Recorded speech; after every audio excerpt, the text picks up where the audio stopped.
Welcome my dear student, Tapoban study centre থেকে আমি সুকুমার পাল। দেখো, কেন্দ্রীয় বাজেট যে হয়ে গেল 2024-25-এর বাজেট, তোমরা জানো যে যে বছর ভোট হয় সে বছর কিন্তু বা নির্বাচন হয়, সাধারণ নির্বাচন হয়, সে বছর পূর্ণাঙ্গ বাজেট পেশ হয় না। তাই ফেব্রুয়ারিতে যে বাজেট পেশ হয়েছিল নর্মালি ট্র্যাডিশনালি, সেই বাজেট পেশের পর ওটা কিন্তু সাময়িক বাজেট পেশ করা হয়েছিল। তারপরে যেটা মানে মেন বাজেট যেটা পাস হলো, এই সংক্রান্ত আমাদের মেন বলার, তোমরা এতক্ষণে জেনে গেছো এই বিষয়ে অনেক তথ্য। কিন্তু যে কোশ্চেনগুলো পরীক্ষাতে আসতে পারে আপকামিং যেসব এক্সাম, তার জন্য কারেন্ট অ্যাফেয়ার্সের হিসেব করে এই ক্লাসটা আমি করছি। আশা করি আমার প্রিয় স্টুডেন্ট তোমরা এই ক্লাসটা যদি প্রথম থেকে শেষ অবধি দেখো, তাহলে আমার মনে হয় একটা পূর্ণাঙ্গ ধারণা তোমাদের মধ্যে তৈরি হবে, এবং তা থেকে তোমাদের পরীক্ষায় যে কোশ্চেনগুলো কমন আসার সম্ভাবনা সেগুলো নিয়ে আমি চর্চা করব। দুটো ভাগে ভাগ করছি, একটু ডেসক্রিপটিভ আমি আলোচনা করে নেবো, তারপরে কী করবো, এমসিকিউ করব। এই দুটো মিলে কম্প্যাক্ট এই ক্লাসটার জন্য তৈরি হয়ে যাও তোমরা। আর একটা কথা, আমার ক্লাস মানে খাতা পেন নিয়ে রেডি হতে হয়, অনেক কিছু থাকবে, আমি লিখে করাবো, আমার চিন্তাভাবনাটা যেরকম টাইপের সেগুলো। তো এই ক্লাস শুরু করার আগে আমার প্রিয় স্টুডেন্টদের বলছি, দেখো বিভিন্ন রকম পরীক্ষার ফর্ম বেরোচ্ছে এখন, আর বিভিন্ন রকম পরীক্ষার ফর্ম ফিল আপ অলরেডি তুমি করে ফেলেছো। এই সব মিলিয়ে তোমার হাতে কিন্তু একটা অসংখ্য পরীক্ষার সুযোগ রয়েছে। এখন তোমার মাথাকে সাবধানে রাখতে গেলে, মানে তুমি নিজেকে ঠিক রাখতে গেলে, মাথা ঠিক রাখতে গেলে তোমাকে কিন্তু সুন্দর করে সাবলীলভাবে চলতে হবে। কোনো রকম মানে এক্সট্রা বাজে চিন্তা, বাজে রকম কোনো রিমার্কস এসব করে চলা যাবে না। নিজের মধ্যে স্থিতিশীল ক্ষমতা তৈরি করতে হবে এবং নিজে একটা সুন্দর গাইডলাইনের আওতায় থেকে নিজেকে পারফর্ম করার সর্বাঙ্গীন চেষ্টা করো। এটাই আমার তোমাদের পক্ষ থেকে, আমার পক্ষ থেকে তোমাদের শুভকামনা রইল। চলো শুরু করছি তাহলে ক্লাস। দেখো মাই ডিয়ার স্টুডেন্ট, এই যে ক্লাসটা আমরা করবো, এই ক্লাসের প্রথমেই জানবো যে এই যে ট্যাক্স কেন হয়। ট্যাক্স হয় এই কারণে, ট্যাক্স মানে সরি, কেন্দ্রীয় বাজেট কেন আমরা এত গুরুত্বপূর্ণ ভূমিকা নিয়ে দেখি, তার কারণ হচ্ছে এই কেন্দ্রীয় বাজেট, এটা আসলে আমাদের যে ট্যাক্সের টাকা, জনগণের ট্যাক্সের টাকা সরকার নেয়, সরকার সেই টাকা কিভাবে খরচ করবে, মানে সেগুলো মানে আম আদমি বা তাদের জনগণের দেখানোর কিন্তু একটা এখতিয়ার রয়েছে। কিন্তু কথা হচ্ছে, এটা কিন্তু যখন আমাদের দেশে সংবিধান রচনা হয়েছিল, সংবিধানের কোনো ধারায় কিন্তু ডাইরেক্টলি কোথাও এই বাজেটের কথা লেখা নেই। কিন্তু বাজেটের কথা লেখা না থাকলেও যে কথাগুলো তোলা হয়েছিল সেটা হচ্ছে যে কোনো টাকা যদি সরকারি কোষাগার থেকে নেওয়া হয়, তার জন্য একটা বিল পাস করতে হবে, বিলটাকে অ্যাপ্রোপ্রিয়েটভাবে তোমাকে পাস করতে হবে, তারপরে সেই টাকা খরচা করতে হবে। সেটা আর্টিকেল 200 মানে 112 থেকে এবং তারপরে যে আর্টিকেলগুলো সেখানে সম্পূর্ণভাবে আলোচনা করা হয়েছে। তো এই হিসেব নিকেশগুলো এগুলো কিন্তু খুব দরকার, তার জন্য এই বাজেটটা তৈরি হয়। তাহলে আমি চলে যাচ্ছি সে আর্টিকেল, কোন আর্টিকেলগুলো ইম্পর্ট্যান্টের জন্য আমরা একবার দেখে নিই, তোমরা লিখে নাও একটু। আর্টিকেল হচ্ছে 112 থেকে 117 আর্টিকেলে এই সংক্রান্ত সব কিছু আলোচনা করা হয়েছে। মানে একটু লিখে নাও, আমি ইংলিশ বাংলা দুটো ভাষায় বলে দেবো। ইন দ্য কনস্টিটিউশন মানে সংবিধানে, কনস্টিটিউশন ডিলস, ডিলস মানে এই সংবিধানের এই ধারাটা ডিলস করা হয়েছে ফিনান্স ম্যাটার মানে অর্থনৈতিক বিষয়ের উপরে, অর্থনৈতিক বিষয়টা নিয়ে কিন্তু এর বিষয়ে এখানে আলোচনা করা হয়েছে। তাহলে কত ধারা তোমরা বুঝতে পারলে এটা। এবার আমরা মানে চলে যাব, যে ফান্ড, যদি কোনো ফান্ড উইথড্র করতে হয়, মানে সরকার কোনো ফান্ড যদি উইথড্র করে কারোর জন্য কাজ করে, সেটাকে কিন্তু 114/3 যে ধারা, সেই ধারা অনুযায়ী তাকে করতে হবে, ঠিক আছে। এবার কথা হচ্ছে বাজেট দু রকমের হয়। বাজেট দু রকমের হয়। তাহলে দু রকম বাজেট বলতে কি কি বাজেট হয় স্যার? প্রথম যে বাজেট সেটা হচ্ছে ইন্টারিম, INTRIM, ইন্টারিম বাজেট। এই ইন্টারিম বাজেট, আর একটা হচ্ছে ফুল বাজেট বা অ্যানুয়াল বাজেট। এখন ইন্টারিম বাজেট মানে অন্তর্বর্তীকালীন যে বাজেট হয়। আর এটা হচ্ছে, যেটা হচ্ছে তোমার সম্পূর্ণ বাজেট। আমি এটা বলে দিলাম এরকমভাবে, যে আগেও আলোচনা করলাম, যখন ভোট হয় বা যখন কোনো খুব ইম্পর্ট্যান্ট দরকার, তখন অন্তর্বর্তীকালীন যে বাজেট হয় তাকে আমরা ইন্টারিম বাজেট বলি বা অন্তর্বর্তীকালীন বাজেট। তাহলে বোঝা গেল। এবার যদি বলা হয় সব থেকে বেশি শব্দ ব্যবহার করে, কথা ব্যবহার করে বড় বাজেট কে পেশ করেছিল এতদিন যাবৎকালে, সেটা হচ্ছে মনমোহন সিং। তো এক একটা কোশ্চেন কিন্তু খুব ইম্পর্ট্যান্ট। তাহলে মনমোহন সিং, ইনি তো পরবর্তীকালে প্রাইম মিনিস্টার হয়েছিলেন, কিন্তু যখন ইনি ফিনান্স মিনিস্টার ছিলেন তখন তিনি যে বাজেট পেশ করেছিলেন সেই বাজেটের লেন্থ সব থেকে বড় ছিল অ্যাজ পার ওয়ার্ড, শব্দ অনুযায়ী। তারপরে তো দিন পাল্টেছে, এখন তো আর লিখে নিয়ে আসে না, এখন দেখবে সুটকেসে আর নিয়ে আসে না, এখন দেখবে একটা এরকম একটা আইপ্যাডে করে এরকম নিয়ে চলে আসে, দেখবে সেখানে সম্পূর্ণ সব কিছু থাকে। তো এবার উল্টো কোশ্চেন, সব থেকে বেশি সময় ধরে যিনি বাজেট পেশ করেছেন তার নাম হচ্ছে এই সীতারামায়া, যিনি আমাদের ফিনান্স মিনিস্টার, ঠিক আছে। ইনি কিন্তু সব থেকে বেশি সময় ধরে কিন্তু সীতারামন ইনি সব থেকে বেশি সময় ধরে বাজেট পেশ করেছেন। কত সময় ধরে বাজেট পেশ করেছেন মোটামুটি তুমি যদি বলো তাহলে 2 ঘন্টা 42 মিনিট ধরে কিন্তু বাজেট পেশ করেছেন। তাহলে দুটো কোশ্চেন আমরা উত্তর জানলাম, এবং সেটা কত সালে? 2020 সালে। এগুলোও কিন্তু প্রত্যেকটা এক একটা কোশ্চেন, আর এই কোশ্চেনগুলো ইউনিভার্সাল কোশ্চেন, ফান্ডামেন্টাল কোশ্চেন। আশা করি বোঝা গেল। মনমোহন সিং সব থেকে বড় বাজেট পেশ করেছে অ্যাজ পার ওয়ার্ড হিসেবে, আর সীতারামন যিনি ফিনান্স মিনিস্টার তিনি কিন্তু 2 ঘন্টা 42 মিনিট ধরে যে ভাষণ মাধ্যমে যে বাজেট পেশ করেছেন সেটা হচ্ছে 2020 সালে। সেটাই এতদিনকালে সব থেকে বেশি ডিউরেশনে দাঁড়িয়ে কথা বলে এই বাজেটটা পেশ করেছে। তাহলে এবার বোঝা গেল। আর সব থেকে বেশিবার বাজেট পেশ করেছেন কে? বাজেট তোমরা বলো বাবু, পেশ করেছেন কে? সব থেকে, হাতের লেখা খারাপ হয়ে যাচ্ছে তাড়াতাড়ি করার জন্য, ঠিক আছে, এত খারাপ নয় যদিও আমার হাতের লেখা। তো সব থেকে বেশিবার বাজেট পেশ করেছেন কে, রেকর্ড করেছেন কে? তার নাম হচ্ছে মোরারজি দেশাই। ইনি সব থেকে বেশিবার বাজেট পেশ করেছে। কবার পেশ করেছে? 10 বার। দেখো আমি এখনও মূল বাজেটে এলাম না, কিন্তু এইগুলো আমাদের কিন্তু প্রত্যেককে জানতে হবে। এগুলো না জানলে সামনের দিকে আমরা এগোতে পারি। এর থেকেই কোশ্চেন কাউন্টার করে, ঠিক আছে। সেকেন্ড সব থেকে বেশি বাজেট কে পড়েছে? তিনি হচ্ছে পি চিদাম্বরম। তিনি হচ্ছে 9 বার। পি চিদাম্বরম তিনি হচ্ছে 9 বার বাজেট পেশ করেছেন কংগ্রেসের। থার্ড কে করেছেন? থার্ড হচ্ছে প্রণব মুখার্জি, আমাদের বাঙালি বাবু প্রণব মুখার্জি 7 বার বাজেট পেশ করে। তার সমসাময়িক কিন্তু আমাদের যিনি মানে এফএম মানে ফিনান্স মিনিস্টার সীতারামন, তিনিও কিন্তু 7 বার বাজেট পেশ করেছেন। পূর্ণাঙ্গ বাজেট 5 বার পেশ করেছেন, আর 2 বার হচ্ছে ইন্টারিম বাজেট পেশ করেছেন। তাহলে এখনও এবার ইনি যদি পুরো এখনও 5 বছর যদি থাকার সম্ভাবনাই বেশি, তো সেক্ষেত্রে আরও 4টে-5টা বাজেট কিন্তু হবে। তাহলে সীতারামনই কিন্তু সবথেকে বেশি বাজেট করার অধিকারী হবেন। মাই ডিয়ার স্টুডেন্ট, এই কনসেপ্টগুলো কিন্তু বুঝতে হবে। যতই তুমি যা পড়ো, এই ফান্ডামেন্টাল নলেজটুকু তোমার ভেতরে যদি না ঢোকে, তুমি কিন্তু শেষ হাসি হাসতে পারবে না। একদম কথা বললাম, ঠিক আছে। এবার দেখা গেল যে আগে বাজেট প্রিন্ট করা হতো, এখন কিন্তু ডিজিটালি বাজেট পেশ করা হয়। এগুলোও কোশ্চেন আসতে পারে, ঠিক আছে। এবছর কিসের উপর জোর দেওয়া হয়েছে? কিসের উপর জোর দিয়েছেন সীতারামন বাজেটের জন্য? কিসের উপর জোর দিয়েছেন? কিসের উপর দেখো জোর দিয়েছেন? পোর, গরিবানার উপর জোর দিয়েছে, আর ওমেনের উপর জোর দিয়েছেন, ইউথের উপর জোর দিয়েছেন, আর দিয়েছেন ফার্মারের উপরে জোর দিয়েছেন। এই প্রশ্ন আসতে পারে কিসের উপরে এবার বাজেটে জোর দেওয়া হয়েছে। তো এগুলো খাতায় নোট করতে হবে, না হলে মনে থাকবে না। আমাদের ব্রেন এত ভালো নয় যে একবার পড়লাম আর বিবেকানন্দ বা নজরুল ইসলাম বা রবীন্দ্রনাথের মতো সব মনে থাকবে, এরকম কিন্তু সম্ভব নয় বাবু। তাই খাতায় নোট করো, যেগুলো পয়েন্ট ওয়াইজ। দেখো খুব বেশি বড় করে লেখাচ্ছি না, একদম ব্রিফ টু দ্য পয়েন্টে কিন্তু আমি বলছি। এরপরে আমি অবজেক্টিভ যখন করাবো তখন তোমার খুব সহজ লাগবে ব্যাপারগুলো, ঠিক আছে। চলো এবার বিহার আর অন্ধ্রপ্রদেশকে কিন্তু ছপ্পড় ফারকে অ্যালোকেট করেছে, ঠিক আছে। বিহার আর অন্ধ্রপ্রদেশকে, দুটো জিনিসও মাথায় রাখবে, কারণ হবেই তো মিলিজুলি সরকার। আর মানে চন্দ্রবাবু নাইডু আর মানে নীতিশ কুমার, এরা তো সহযোগী যোদ্ধা মোদিজির, তাই তো করবে আর কি, ঠিক আছে। এবার আমি কত এই বিহারের জন্য কিন্তু প্যাকেজ করেছে কত? 26,000 কোটি টাকার প্যাকেজ দিয়েছেন, এত খরচ। আর এপির জন্য কত দিয়েছেন? 15,000 কোটি টাকা। বলা হচ্ছে যে এপিকে কেন দেওয়া হলো, তার কারণ হিসেবে বলা হয়েছে যে নতুন ক্যাপিটাল তৈরি করার জন্য, ক্যাপিটালে ইনভেস্ট করার জন্য, ক্যাপিটালে খরচ করার জন্য। কারণ তোমরা জানো যে অন্ধ্রপ্রদেশ আর তেলেঙ্গানা আলাদা রাজ্য হয়ে গেছে। তার ফলে কিন্তু ক্যাপিটাল যদি মানে নতুন ক্যাপিটাল হলে তার অনেক খরচ খরচা, অফিস আদালত সব করতে হয় তার জন্য, ঠিক আছে। চলে যাচ্ছি। এবার আরেকটা দিক জোর দেওয়া হয়েছে, সেটা হচ্ছে যে যুব সমাজের দিকে। সেটা কিন্তু একটা আই ওয়াশ বলা যায়, এটাকে আমি এ নিয়ে আলোচনা করছি না। লেখো ইন্টার্নশিপ অপরচুনিটিস, ঠিক আছে। মানে ইন্টার্নশিপ করার সুযোগ, যেরকম ডাক্তারবাবুরা ইন্টার্নশিপ করে, যেরকম ইঞ্জিনিয়ারদের ছিল না, এখন করেছে ইন্টার্নশিপ। তো এরকম টপ ভারতবর্ষের 500টা কোম্পানিকে বেছে নেওয়া হয়েছে, তাদেরকে সেখানে ইন্টার্নশিপ করতে পারবে pass out student.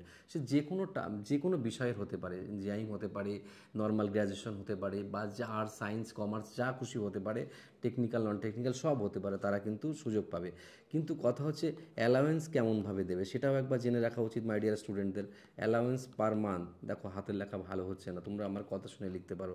Allowance per month হচ্ছে 5,000 টাকা করে দেবে, ঠিক আছে। আর এককালীন একটা টাকা দেবে, সেটা হচ্ছে 6,000 টাকা। এই হচ্ছে নিয়ে সন্তুষ্ট থাকতে হবে।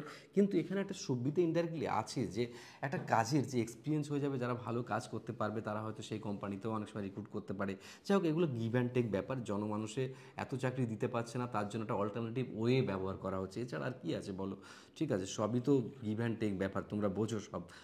তো মাই ডিয়ার স্টুডেন্ট, এটুকু আমরা বুঝতে পারলাম। এবার আমরা পরে আসবো, যেটা হচ্ছে যে সরকার কোথা থেকে এই টাকাগুলো পাচ্ছে। প্রশ্ন আসতে পারে তো, সরকার কোন কোন খাত থেকে টাকাগুলো পাচ্ছে এবং কোন কোন খাতে সরকার টাকা ব্যয় করছে। তো সেই ব্যাপারে আমরা একটুখানি নলেজ গেন করে নেব।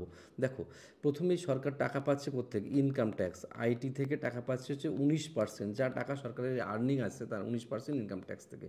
তারপরে লেখো ইউনিয়ন এক্সাইজ, এক্সাইজ ডিউটিস, তোমরা জানো বিভিন্ন শুল্ক দপ্তর থেকে 5% টাকা পাচ্ছে। তারপর লেখো জিএসটি অ্যান্ড আদার ট্যাক্স, এখানে পাচ্ছে হচ্ছে 18% টাকা পাচ্ছে। তারপরে দেখো কর্পোরেশন, কোম্পানি বা এই সমস্ত থেকে কর্পোরেশন ট্যাক্স, তার থেকে পাচ্ছে হচ্ছে 17% টাকা। কাস্টমস থেকে, কাস্টমস ডিউটি থেকে পাচ্ছে 4% টাকা। নন ট্যাক্স রিসিপ্ট থেকে পাচ্ছে হচ্ছে 9%। একটু তাড়াতাড়ি করছি, হাতের লেখা খারাপ হচ্ছে। আচ্ছা, আর একটা জিনিস হচ্ছে সরকার ধার নেয় সরকার, হ্যাঁ, ধার নেয় বিভিন্ন সময়। প্রত্যেকটা সরকার ধার নেয়, আর ধার শোধ করতেও টাকা লাগে। তো ধার নেয় কত পার্সেন্ট সরকার? 27% সরকার এবারের বাজেটে এরমভাবে ধার নিয়েছে। মোট দেখো 100%। টাকার উৎস এগুলো পরীক্ষাতে আসতে পারে, যে টাকার উৎসগুলো কোথায় কোথায় পেলে। এবার খরচ কিভাবে করছে সরকার, কোন কোন খাতে? সরকার রাজ্যকে, এই যে আমাদের মমতা ব্যানার্জিকে 21% টাকা সরকার যা ইনকাম করছে তার থেকে মমতা ব্যানার্জি বলো সমস্ত রাজ্যকে 21% টাকা সঙ্গে সঙ্গে মানে দিয়ে দিচ্ছে আর কি, ঠিক আছে। তারপর থাকছে হচ্ছে ইন্টারেস্ট পেমেন্ট। দেখো এইখানটায় তোমাদের মজা, দেখো ইন্টারেস্ট পেমেন্ট করছে সরকার হচ্ছে 19%। ওকে। তারপরে দেখো সরকার ডিফেন্সের জন্য খরচ করছে, ডিফেন্সের উচিত করা 8% ডিফেন্সের খরচ করছে। সেন্ট্রাল যে জনমুখী, যে জনমোহীন স্কিমগুলো, যে সেন্ট্রাল প্রকল্পগুলো সেগুলোতে খরচ করছে সে 16% টাকা। তারপরে দেখো বিভিন্ন স্পন্সার্ড স্কিম সেটাতে 8% টাকা খরচ করছে। তারপরে হচ্ছে তোমার ফিনান্স ফিনান্স মানে ফিনান্স গ্রাউন্ডে 9% টাকা খরচ করছে। তারপর আদার এক্সপেন্ডিচার, রাজ্য সরকারের অন্য ইলেকট্রিক বিল ফিল অনেক কিছু আছে, সেগুলোতে খরচ করছে হচ্ছে 9%। পেনশন দেয় না গভর্নমেন্ট সরকারকে, সরকার পেনশন দেয়, 4% খরচ করছে সেখানে। সাবসিডি, যে ছাড়গুলো আমরা পাই বিভিন্ন গ্যাস থেকে শুরু করে, সেখানে কিন্তু 6%। আমি সব মানে মুখে বলার সাথে সাথে লিখছি, তো তোমরা এই লেখাটা হয়তো পরিষ্কার বুঝতে পারছো না, তা আমার মুখের কথা শুনে সেটা লিখে নাও। English Bangla does not matter. চাকরির পরীক্ষার জন্য আসলে ইংলিশ ভাষাটা চাকরির পরীক্ষার জন্য একটু সহজ। কেন, তোমরা হয়তো আমার সঙ্গে কন্ট্রোভার্সিয়াল ম্যাটারে জড়াবে, কিন্তু জানো তো মানে বাংলা বুকসগুলোতে ভুল থাকে বেশি। বাংলা এমন কোনো বুকস নেই যে খুব ভালো করে লেখা আছে, সেই জন্য ইংলিশ বুকসগুলো যথেষ্ট ভালো হয়। তোমরা এটাকে আবার অন্যভাবে নিও না, কথা বললেই তো আবার তোমরা অনেকভাবে নিয়ে নাও স্যারের কথা। সুকুমার স্যার তোমাদের ভালোই চাই, আলটিমেটলি দিনের শেষে এটা জানবে, ঠিক আছে। এবার আমরা চলে যাচ্ছি স্যার একটু পরের কথা। এবার কোন সেক্টরে কত খরচ করা হয়েছে, কোন সেক্টরে কত খরচ হলো সেটা একবার মাই ডিয়ার স্টুডেন্ট দেখে নেওয়া যাক। ডিফেন্সে অ্যালোকেট করেছে কত টাকা? 4,5,4,773 এত ক্রোড় টাকা। তার মানে 4,54,773 কোটি টাকা, কিন্তু এটা ক্রোড়ে, সব কোটিতে এত টাকা ডিফেন্সের জন্য বরাদ্দ করেছে।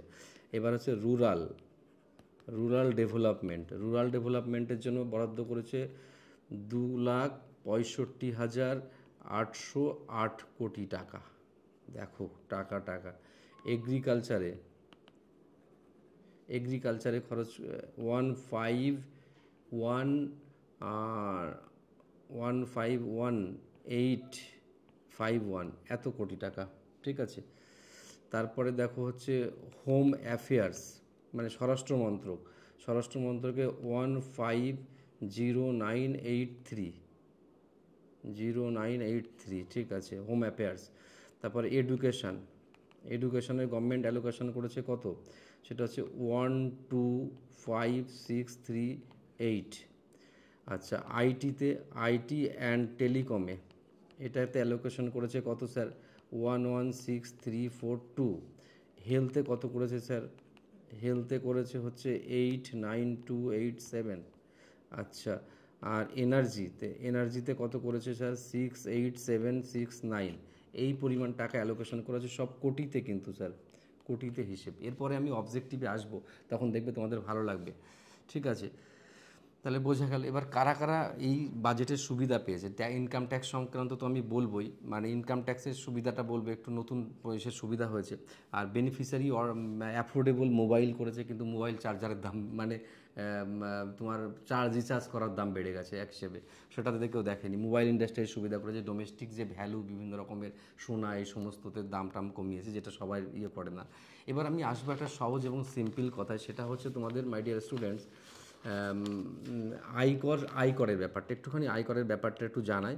দেখো, আয়কর যে ব্যাপারটা, সেটাতে তুমি যদি খেয়াল করো, তো আয়করের যে আগে যে সিস্টেম ছিল, স্ল্যাবগুলো চেঞ্জ হয়েছে। তো এই বিষয়ে আমি বিস্তারিত পরে আমি যদি পারি কখনো ভিডিও করব। তো এখন 3 লাখ, প্রশ্ন আসতে পারে কখনো 3 লাখ অবধি কোনো আয়কর দিতে হবে না, শূন্য। ঠিক আছে, 3 থেকে 6 লাখ, 6 লাখ, এটা হলে 5% হারে তোমাকে ইনকাম ট্যাক্স দিতে হবে। আর 6 থেকে 9-এ যদি যাও, তাহলে তোমাকে 10% হারে ইনকাম ট্যাক্স দিতে হবে। আর 9 থেকে 12-তে যদি যাও, এত লাখ সব, তাহলে 15% ইনকাম ট্যাক্স। তারপরে 15 লাখের, তারপরে 12 থেকে 15-তে যদি যাও, তাহলে তোমার 20% ইনকাম ট্যাক্স। এবার 15 অ্যান্ড আপ যাবে, তোমার 30% ইনকাম ট্যাক্স দিতে হবে। ঠিক আছে, বুঝেছো? এছাড়া মানে যারা বিজনেস করে, মানে সেক্ষেত্রে জিএসটির 18% থাকে। তোমরা যা টাকা আমাদেরকে পে করো, তার 18% টাকা সরকারকে সঙ্গে সঙ্গেই পে করতে হয়, এটা হচ্ছে জিএসটি। ঠিক আছে, তোমরা তো জানো এগুলো সব। তো মাই ডিয়ার স্টুডেন্ট, তো এই একটা মোটামুটি ওভারভিউ হলো তোমাদের মানে ইয়ে সম্পর্কে, বাজেট সম্পর্কে। আমি একটু স্পিডেই বললাম, কারণ তোমাদের সময়টাতে নষ্ট না হয়। এবার আমি চলে যাচ্ছি আমার প্রিয় স্টুডেন্টদের জন্য, যেটা হচ্ছে যে অবজেক্টিভ টাইপ কী ধরনের কোশ্চেন আসতে পারে এর থেকে, সেটা আমরা দেখে নিই। একটা সেট আমরা প্র্যাকটিস করে ফেলবো এখনই। ঠিক আছে স্যার, তো চলে যাচ্ছি আমি সময় নষ্ট না করে আমার এখানে পরের কোশ্চেনে। দেখো, কে সংসদে 2024-25 কেন্দ্রীয় বাজেট পেশ করে? দেখবে সব কোশ্চেনগুলো আমার প্রিয় স্টুডেন্ট একদম সব পেরে যাবে, দেখবে যদি তুমি আমার আগেরটুকু স্টাডি করে থাকো। দেখো কে করেছে, তুমি বলবে বাবু আমি তো শুধু এবার দর্শক হয়ে গেছি তোমার, যা আমি খুব স্পিডে যা বোঝানো বুঝিয়ে দিয়েছি আর কি। দেখো, Shrimati Nirmala Sitharaman, union minister, finance corporation, এটা ঠিক আছে। ওকে, তাহলে আমি একটু কালিটাকে চেঞ্জ করে নিই, লাল কালি দিয়ে দিই, না লাল কালি না হলুদ কালি দিয়ে দিই, চলো।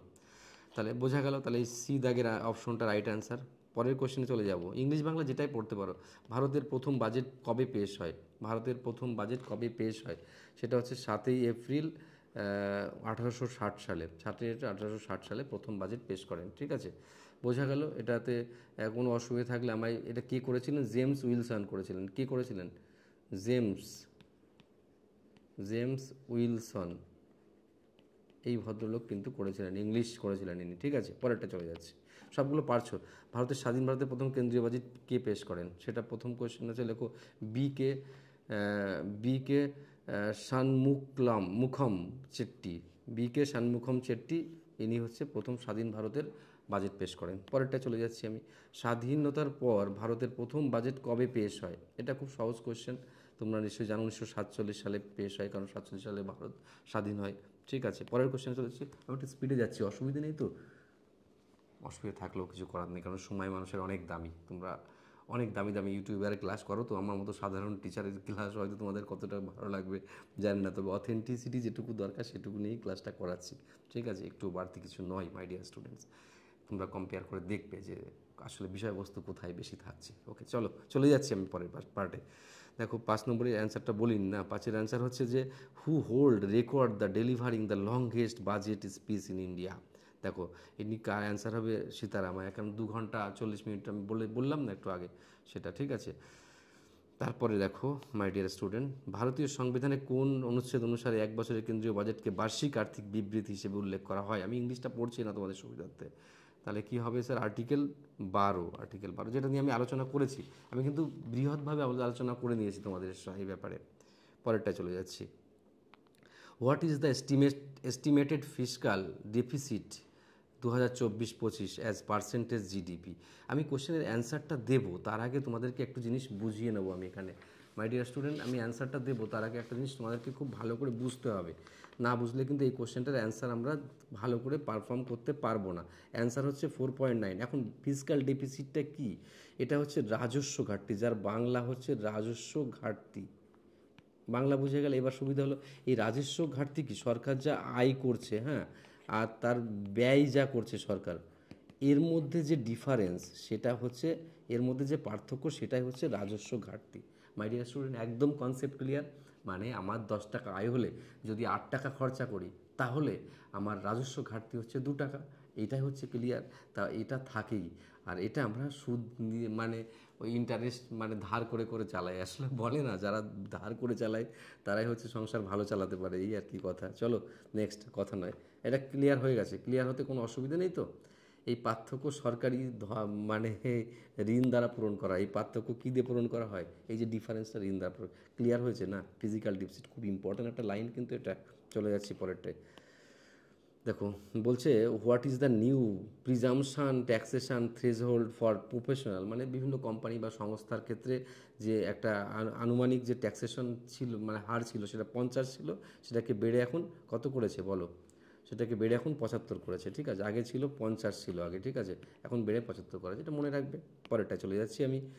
How many more houses will be taken up under PM, প্রধানমন্ত্রী আবাস যোজনা কতগুলো ঘর নেক্সট ইয়ারে দেওয়া, 5 ইয়ারে দেওয়া হবে, আগামী 5 বছরে? খুব ইম্পর্ট্যান্ট কোশ্চেন এগুলো, কিন্তু এগুলো সেন্টিমেন্ট জুড়ে আছে এগুলোর সাথে, ঠিক আছে? কতগুলো? এগুলো হচ্ছে দেখো 2 crore ঘর কিন্তু প্রোভাইড করা হবে, 2 crore ঘর, 2 crore ঘর, ঠিক আছে? পরেরটা চলে যাচ্ছি আমি সময় না নিয়ে।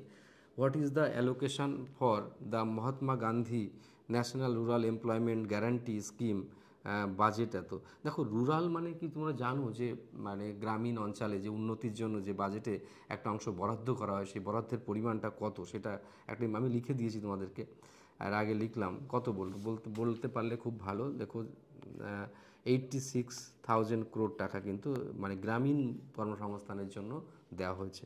পরেরটা চলে যাচ্ছি, আর বেশিক্ষণ লাগবে না, 25টা কোশ্চেন আছে তো। Which minister has the highest allocation according to the allocation of specific ministers table, মানে বলছে কোন, মানে আমরা ডিফেন্স আছে, এডুকেশন আছে, মানে এগ্রিকালচার আছে, আইটি আছে, কোন বিষয়ে সবথেকে বেশি টাকা প্রোভাইড করা হয়েছে সেটাই জানতে চাওয়া হয়েছে। এটা তো 100% তোমরা বলবে ডিফেন্স, কারণ তোমরা জানো, এত আমি বলেই দিয়েছি ডিফেন্সের কথা আগেই। পরেরটায় চলে যাচ্ছি আমি। সরকারের ব্যয়ের কত শতাংশ সুদ পরিশোধ করতে চলে যায়? ভাবো, এটা ভাবো। মানে যে শিশু আজকে জন্মাচ্ছে, সে শিশু কিন্তু মাথায় মানে ট্যাক্সের বোঝা নিয়েই জন্মাচ্ছে। তার কি দোষ বলো? দেশই এমন, রাজ্য এমন, সবাই কিন্তু ট্যাক্স মানে সুদ শোধ করতে টাকা চলে যায় কত পার্সেন্ট বলো তো? Miracle question. আমরা ভাবতে আমাদের কেমন লাগে না? 20% টাকা সুদ দিতে খরচ হয়ে যায়। ভাবো যদি সুদ না দিতে হতো, তাহলে দেখবে আসলে এগুলো হয় কি বলো তো? ফ্রি ফ্রি ফ্রি খায়ে খায়ে এরকম অবস্থা, সাবসিডি খাবসিডি খায়ে খায়ে এরকম অবস্থা হয়েছে। মানুষকে কর্মসংস্থানের সুযোগ করে দেবে না, অথচ তাদেরকে ফ্রি খাওয়াবে। এটা একটা খুব বাজে জিনিস, যেগুলো গভর্নমেন্টের চিন্তাভাবনার কোথাও ফারাক পড়ে, ঠিক আছে? চলো, বড় বড় মানুষজন, তাদের সঙ্গে আমাদের কি আর কোনো তুলনা হয়? 2024-25-এর আনুমানিক মোট ব্যয় কত? সেটা ব্যয় কত, বাজেটে কত পেশ করা হয়েছে, কত ব্যয় আর কি? লেখো 48.21 লাখ crore টাকা, ঠিক আছে? পরেরটা চলে যাচ্ছি আমি। তো দেখো পরেরটা হচ্ছে যে স্পোক, মানে হাউ মেনি ইন্ডাস্ট্রিয়াল ট্রেনিং, মানে আইটিআই উইল বি আপগ্রেডেড হবে, কতগুলো আইটিআই আপগ্রেড করা হবে? দেখো 1000টি আইটিআই আপগ্রেড করা হবে, ঠিক আছে? 1000টি আইডিয়া আপগ্রেড করা হবে। পরেরটায় চলে যাচ্ছি আমি। সব দিকে নজর দিয়েছে টুকটাক। সবুজ হাইড্রোজেন মিশনের উদ্দেশ্য, আসলে গ্রিন ফুয়েল যদি বলা হয়, হাইড্রোজেনকে বলা হয়, হাইড্রোজেন নিয়ে কিন্তু চর্চা করতে হবে। হাইড্রোজেন ভবিষ্যতের সম্ভাবনাময় শিল্প। হাইড্রোজেন সর্বাধিক ক্যালোরিফিক ভ্যালু আছে হাইড্রোজেন। মাই ডিয়ার স্টুডেন্ট, মনে করো এলপিজি, অন্য অন্য যে সব ন্যাচারাল গ্যাস যা আছে, তার থেকে ক্যালোরিফিক ভ্যালু, যেটা তাপন মূল্য, সব থেকে বেশি কিন্তু হাইড্রোজেন। তাই এটা ভবিষ্যতের সম্ভাবনাময় শক্তি, যা আমাদের ইন্ডিয়া খুব জোর দিয়েছে এবং তার জন্য টাকা অ্যালোকেশনও করেছে। সেটা কত টাকা অ্যালোকেশন করেছে? সেটা হচ্ছে 6 crore, 6 crore। ক্লিয়ার বুঝতে পারছো তো আমার কথা, নাকি বলো তো আবার? পরেরটা চলে যাচ্ছি। দেখো, what percentage the government revenue comes GST and other taxes. আমি তোমাদেরকে করালাম একটু আগে, তোমরা অ্যান্সারটা বলবে, আমি তো বসে থাকবো এবার। কত? 18%। আমি তোমাদের একটু আগে করালাম 18% টাকা আসে, ঠিক আছে। হুইচ মিনিস্টারি হ্যাজ অ্যালোকেশন এত lakh crore according to allocation specific minister. এত লাখ টাকা কাকে দেওয়া হয়েছে বলো? তো আমি লিখে একটু আগে লেখালাম তোমাকে, বলো কাকে দেওয়া হয়েছে। দেখো, ministry of transport and highway, ঠিক আছে, এদেরকে দেওয়া হয়েছে। পরের কোশ্চেনে কি আছে? বাজেট সৌরশক্তির জন্য কত বরাদ্দ করা হয়েছে সোলার সিস্টেমের জন্য? সেটা হচ্ছে 8,500 crore টাকা সৌরশক্তি। তোমরা জানো যে ইলেকট্রিসিটি একটা সময় কমতে কমতে আর তার ধ্বংসের দিকে চলে যাবে, কয়লা পাওয়া যাবে না। আসলে কয়লা দিয়েই তো বেশি তাপ শক্তি আমাদের দেশে তৈরি হয়, তো সেটা প্রায় 60%-এর কাছাকাছি। তো সেই শক্তিটা এক সময় কমতে থাকবে, তার জন্য আমরা কিন্তু সোলার সিস্টেমে জোর দিচ্ছি বা দেওয়া উচিত, এবং আমাদের চিন্তাভাবনাও করা উচিত। সেই জন্য সরকার কিছু সাবসিডি তাদের দিচ্ছে, এবং তার জন্য ব্যয় করা হচ্ছে 8,500 টাকা, সেটা ঠিক আছে। পরে চলে যাচ্ছি আমি, মাই ডিয়ার স্টুডেন্টস। দেখো, কৃষি বাস্তবায়নের জন্য ডিজিটাল পাবলিক ইনফ্রাস্ট্রাকচারের লক্ষ্য কী? ঠিক আছে, কৃষিটাকে আরও ভালো পারফর্ম করানোর জন্য, আরও সুন্দর করার জন্য, তার ইনফ্রাস্ট্রাকচার বাড়ানোর জন্য, গঠন ঠিক করে করার জন্য, সেগুলোর জন্য আগামী কত বছর, 3 বছরের লক্ষ্যমাত্রা নেওয়া হয়েছে। পরেরটায় চলে যাচ্ছি আমি। পরেরটাই দেখো, পরের কোশ্চেনটা তাড়াতাড়ি করে বলবে। সেটা হচ্ছে যে নির্দিষ্ট মন্ত্রণালয়ের জন্য বরাদ্দ সারণী অনুসারে কৃষি ও কৃষি কল্যাণ দপ্তরে কত টাকা? সেটা হচ্ছে যে এত এত লাখ করোড়, আমি তো লিখে দিয়েছি সব। পরেরটায় চলে যাচ্ছি আমি। রাজস্বের কত শতাংশ কর্পোরেশন ট্যাক্স থেকে আসে? এটাও তো লিখেছি আমি একটু আগে, তোমার লিখলাম কত, 17% ট্যাক্স কর্পোরেশন থেকে আসে। জাস্ট আমি পড়িয়ে নিলাম তোমাদের। তো উত্তর পূর্ব অঞ্চলে কতগুলি ইন্ডিয়া পোস্ট পেমেন্ট ব্যাংকের শাখা স্থাপনের পরিকল্পনা? ইন্ডিয়া পোস্ট পেমেন্ট ব্যাংক একটা নতুন আমাদের সিস্টেম, যেটা অনেক জায়গায় আছে, সেগুলোর কতগুলো শাখা নতুন করে আবার করবে সেটা বলো। সেটা বলো কতগুলো করবে? 100টি শাখা করবে, 100টি শাখা। পরেরটায় চলে যাচ্ছি। সরকারের ব্যয়ের কত অংশ প্রতিরক্ষা খাতে যায়? এটা তো আমি একটু আগে করালাম তোমাদের, বলো কত অংশ? 8% টাকা তো নাকি? 8% টাকা। আর দুটো কোশ্চেন আছে। নির্দিষ্ট মন্ত্রণালয়ের জন্য বরাদ্দ সারণী অনুসারে রেলপথ মন্ত্রণালয়ের জন্য বরাদ্দ কত? রেলপথের কথা এই প্রথম পেলাম, ঠিক আছে। চলো বাবু, রেলপথ তোকে আলাদা করে, আগে বাজেট ছিল, এখন তো রেলের দিকে আর তাকাচ্ছে না, কি করি বলো তো। পরেরটায় চলে যাচ্ছি আমি। পরেরটা হচ্ছে দেখো, সারণীয় সরকারি রাজস্বের কত শতাংশ আয়কর থেকে আসে? এটাও তো করালাম। বোঝা গেল? তাহলে এই যে পড়ার ধরনটা আলটিমেটলি মাই ডিয়ার স্টুডেন্টে বুঝতে হবে। ডেসক্রিপটিভ ছাড়া পারফর্ম করা কিন্তু যায় না। শোনো, চালাকির দ্বারায় ভ্রূণ ফাটানো যায়, ফোড়া ফাটানো যায় না। তাই ভালো পারফর্ম করতে হলে, জীবনকে গড়ে তুলতে গেলে, চাকরি পাওয়ার জন্য সব থেকে যে সিস্টেম, সেটা হচ্ছে একটা আদর্শ গাইডলাইন নিয়ে তোমরা যদি পারফর্ম করো আর এগিয়ে চলো, তোমাদের সাকসেস কেউ রক্ষা করতে পারবে না। মাই ডিয়ার স্টুডেন্ট, নর্মালি যেটা কথা সেটা হচ্ছে যে প্রত্যেকটা শিক্ষকই তার লেভেল দিয়ে ভালো পড়ায়। এখন অ্যাকসেপ্ট করার ব্যাপার থাকে। আমি নিজেকে এখনও শিক্ষক হিসেবে ভাবতে পারি না, কারণ আমি একজন রেলের ইঞ্জিনিয়ার ছিলাম। তো আমি 14 বছর পরে চাকরিতে রিটায়ারমেন্ট তো নয়, ওটাকে ভিআরও নয়, আমি একদম রেজিগনেশন দিয়েছি। আমার যখন যেমন ভালো লাগে তখন সেই কাজটা আমি করতে বিশ্বাস করি। তো সেটা হচ্ছে যে সেই জন্য আমি যখন পড়াই, তপবন স্টাডি সেন্টারে যখন পড়াই, আন্তরিকতা আমাদের শেষ কথা। আমাদের টিম ভীষণভাবে উজাড় করে দেয়। আর আমরা একটা গঠনমূলকভাবে চিন্তা করি তোমাদের জন্য, যে তোমরা অনেকে বুঝতে পারো না। অনেকে ভাবে যে আমরা ইউটিউবে এত ফ্রি ক্লাস একদম সব দিই না কেন। এর পেছনেও অনেক কারণ আছে, যুক্তি আছে। কারা ফ্রি দেয়? ফ্রি জিনিস কিন্তু অ্যাকচুয়ালি যে ভালো হবে কি না হবে সেটার দায়িত্ব নিয়ে আমি বলা সম্ভব না। বাট আমার মনে হয় কোথাও একটা দায়বদ্ধ, এত বড় ইনফ্রাস্ট্রাকচার যে রয়েছে আমাদের, সেগুলো পরিচালনা করতে হবে তো না। যাই হোক, এই কন্ট্রোভার্সিয়াল কথায় আমি যাব না। সেটা হচ্ছে যে তারপরও বলে রাখি, আমাদের এখানে সব রকম ব্যাচ কিন্তু চলে। যারা মনে করো যে তোমাদের তপবন স্টাডি সেন্টার তোমাদের পক্ষে একটা আদর্শ, তারা এখানে তাদের তাদের তাদের সাথে আমাদের সাথে থাকতে চাইলে তারা যোগাযোগ করে আমাদের সঙ্গে থাকার চেষ্টা করতে পারো, ঠিক আছে। এছাড়া আর কিছু বিকল্প আমার নেই। ভালোবেসে পড়ো, প্রত্যেকে ভালো পড়ায়, প্রত্যেকটা স্যারকে আমার নমস্কার, যারা প্রত্যেকে নিজের মতো করে চেষ্টা করে। আর কেউ কমা পড়ায় না, সবাই ভালো টিচার, সব কোচিং সেন্টারও ভালো। প্রত্যেকে নিজের মতো করে, এক একজনের সঙ্গে কারো তুলনা করলে চলে না মাই ডিয়ার স্টুডেন্ট। কাউকে কোনোদিন কম্পেয়ার করিনি, সেটা হচ্ছে আমার একটা ধর্মের মধ্যে পড়ে।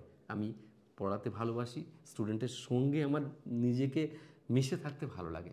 আমি ওই জন্য আমাদের কিন্তু দেখবে আলাদা কোনো কোথাও কোচিং সেন্টার নেই, অফলাইনের কোথাও কোচিং। এখানে হাজারো ছেলে মেয়ে এখানে আসছে সব, আমরা কোথাও যাই না। ভালো থেকো, বেস্ট অফ লাক। যদি এই ক্লাস তোমাদের মনোভূত হয় তাহলে বলবে, আমি পরে আবার ক্লাস আসবো তোমাদের জন্য। ওকে, ভালো থেকো, বেস্ট অফ লাক।